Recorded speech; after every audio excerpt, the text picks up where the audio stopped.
So, Sonic Rumble has been out for a little bit now, and the reviews have been mixed.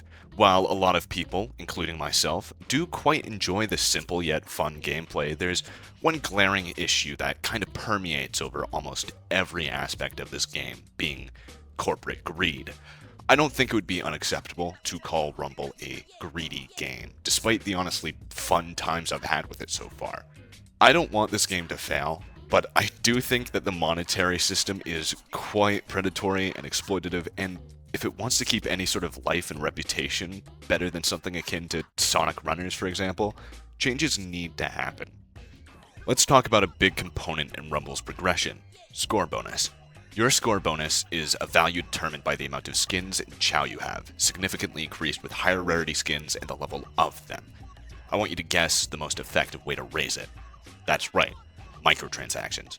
Either by speccing into one of the three, right now four, battle passes that run simultaneously, or buying skins/bundles outright in the shop.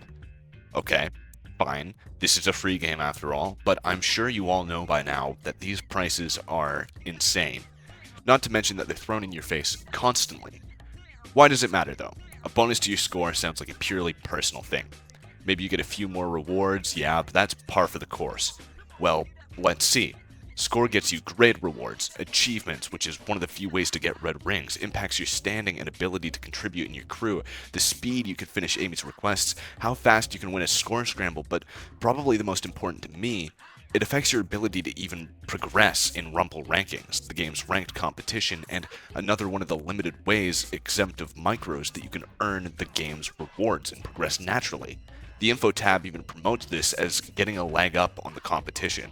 This is really frustrating, because systems like a score bonus should exist in a more streamlined way, adding a sense of progression and potentially reward for the player accumulating these skins in a natural fashion, and ranking should be a legitimate ranking based on how well a player is performing, not how much the player has welled out.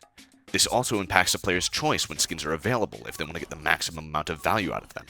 I love Tangle, but Woolly Knuckles here is cheaper and provides almost the exact same value, so I'm going to grind out in hopes of making enough red rings to purchase him. It's an unsatisfying experience for players who want to be coming back to this game and engaging in all it has to offer, and even just casual players who want to collect and play around with their favorite characters.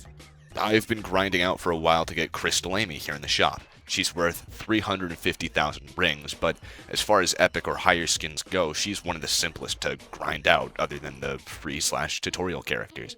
I just gotta grind out some rounds, doing my best to get her faster, and I'll have a shiny new character who adds some more value to my score, right?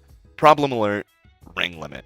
That's right, you're only allowed to make 16,000 rings per 24 hours through rounds.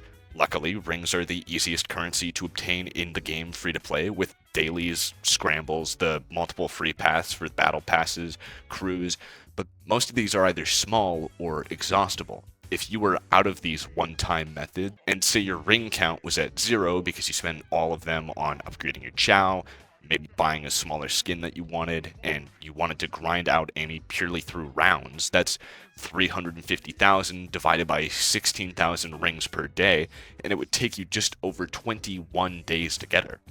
Of course, that's not entirely realistic, as you will more than likely be given enough leeway through the other methods of getting them, but that doesn't make the ring limit any less frustrating. It's a gacha level method of time gating the player so they're encouraged to play daily and maybe buy a bundle that gives them some bonus rings so they could afford one of the limited time epics that's leaving the shop soon. This probably goes without saying, it isn't very surprising, but every single form of in-game currency, be it rings, red rings, skill stars, omnifragments, and tune-up wrenches, can be purchased through micros. This is gross. Speaking of skill stars, abilities are another more quasi-pay-to-progress model in the game. I think there are cool aspects of it. Character unique skills are a fun way to add personality to skins in gameplay, but each character skill, which are almost always better than a universal skill, which is cheaper, costs 1,500 stars to purchase, which are incredibly scarce. Not to mention upgrading them often costs more than the actual skill. Also, some skills have a much stronger advantage than others. Shadow's Doomwing Dash, which I can guarantee you've seen people use if you've played even just a little bit of this game, is kind of similar to Amy's Card Float or Wave's Swallow Dash, except Shadow is totally invincible while using it. Most of the time this is fine. I've beaten a lot of players utilizing this skill, but at max level or even a lower one in the hands of an experienced player, Doomwing Dash basically guarantees a win. Now, you might be noticing that I haven't yet criticized the main gameplay. And that's because, honestly, the main gameplay is fun. I've seen people complain that the game is a little slow for something Sonic related, but for a Fall Guys-esque turn your mind off game, it's pretty good. This is my main point. I don't think Sonic Rumble is something purely designed to be exploitative slop, because there are some really solid qualities to it, but that means that the incredibly predatory aspects it does have the potential to be fixed. It seems like there are people behind this game who are passionate and proud about it, and that makes me happy to see. And we recently had Tangle and Whisper added for some representation from the IDW comics, and that's awesome.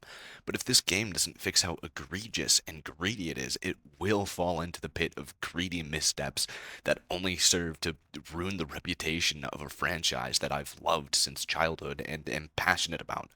I want this game to succeed, and I want to be able to recommend it to people, but I truly can't, out of both embarrassment and disappointment in what it really is.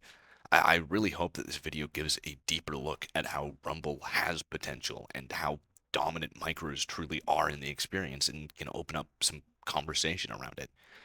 As for the core gameplay, remove team battles. They're not fun.